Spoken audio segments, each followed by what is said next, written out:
This is the journey to one Africa.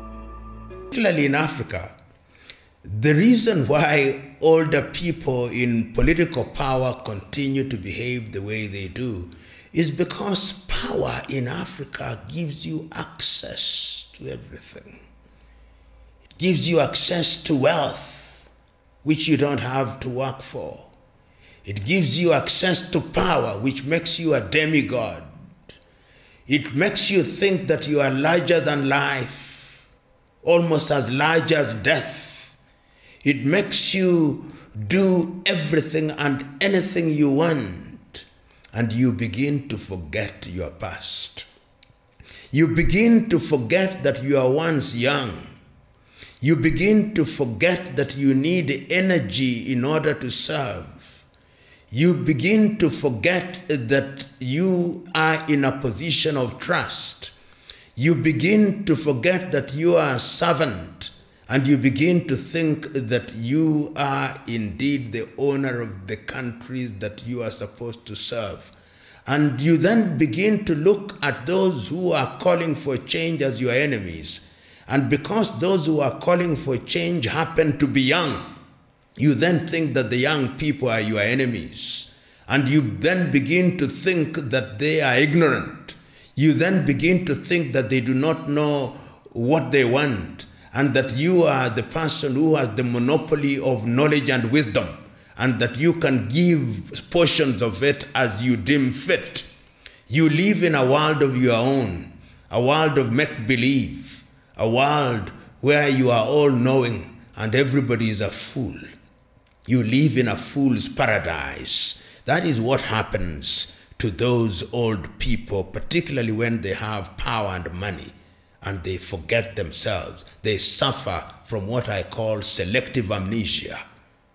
It is a result of a selfish mind. It's a result of megalomania. It's a result of people whose minds are dominated by narcissism. They are narcissistic. They believe that they are the alpha and omega. They believe that they are it. And it is a product of greed. It is a human problem. It is a human problem, but it varies in its extent and depth from society to society.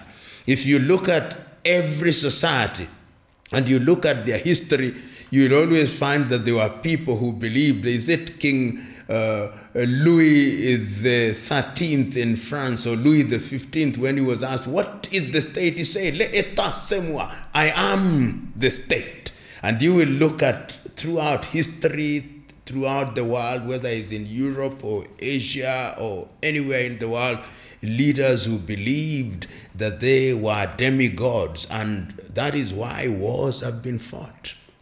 That is why monarchs have been killed throughout the ages. That is why those in positions of leadership have been killed. So the problem is a human problem, and it's only humans who can solve it, and humans being solve it by being aware and by being clear of what they want and making demands of what they want. Because those in positions of leadership also have the sense of self-preservation. When they are scared sufficiently, then they concede. They concede in order to survive. Some would tell you that sometimes we don't even elect them. They just rig the system and then we declare them elected. But there is also something that happens, particularly in many African countries, is that when we are called upon to vote, we vote for the wrong reasons. In multi-ethnic African countries, people vote individuals because they are from their ethnic group, or they vote people because they have been bribed. When you vote people for the wrong reasons, then you end up with the wrong people. And when you vote people because of their ability to deliver, then you have men and women who can deliver. So it is important that people are also educated about the vote. Why are you voting? Why are you voting an individual A and not an individual B? Why are you voting somebody who is known to make promises that he or she can deliver simply because they come from your tribe? And as I said a little earlier, in Greek history, and there was this categorization which is important to repeat again. They are idiots. Idiots who don't want to participate in the affairs of their nation. They think things will just work in and of themselves. Then they are tribalists. And these tribalists, they think that they are only safe with people who are from their tribe. And tribe can mean people from the same culture, same language, or same culture. Then they are citizens. These are individuals who are responsible and know that when you want to be served, you must give those who have the desire and the intellectual capacity to serve you. In many societies, it is only a small percentage of people that can be called citizens, not more than 5%. And if a society wants to grow in the right direction, civic education is what will help the idiot and the tribalist to become a citizen. That is why we must invest in civic education, to change the idiot to begin thinking properly, to change the tribalist to begin thinking properly. And once they begin thinking properly, they become good citizens, then the ballot makes sense. In many African countries, the ballot does not make sense because it produces individuals that you cannot recognize. Yet, we have elected them, and we are stuck with them. And once we are stuck with them, they do the wrong things, and we suffer the consequences, and then we start complaining again the day after the election.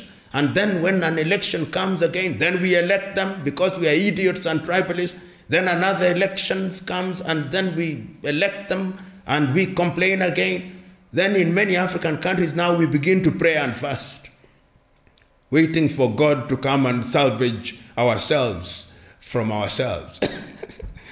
Identity, you can never deny identity.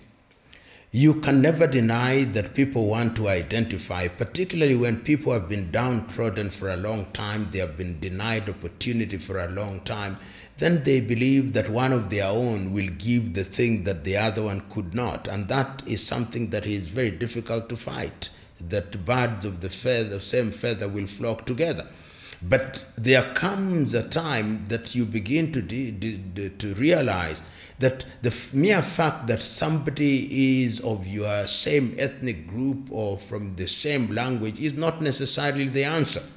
So the reason why you see that kind of reaction is because it is a byproduct, or indeed a product, of long periods of denial and exclusion. But once exclusion becomes something that is not the norm, then people will look at character much more than skin color or ethnic extraction.